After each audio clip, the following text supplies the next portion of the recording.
Në Devoll u shënuar viktima e parë nga përmbytjet e shkaktuara nga rreshqet e dendura të shiut në javën që lan pas. 75 vjeçarja me inicialet FH, e cila u denoncua e humbur nga djali i saj të premten, është gjetur e pajetë. Gruaja, e cila vuante nga demenca, dyshohet se është marrë nga rrjedha e ujit sapo kishte dalë nga banesa. Pas kontrolleve të kryera rreth orës 8:30 të mëngjesit të së shtunës, 75 vjeçarja është gjetur në dalje të fshatit në anë të Përrojt pa shenja jete.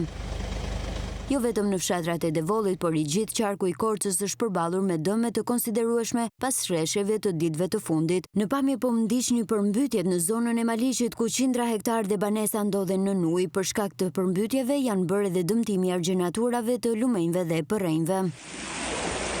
Në Pogradec, dalja e lumit të Vërdovës nga shtrati ka shkaktuar dëme të mëdha. Uji ka depërtuar në brendësi të banesave, duke shkaktuar dëme të mëdha në orendi dhe elektroshtëpiake. Urën po e postën, po edhe hyrja ndem hyrë, këtu blokua, se deri këtu kishte muri mirë.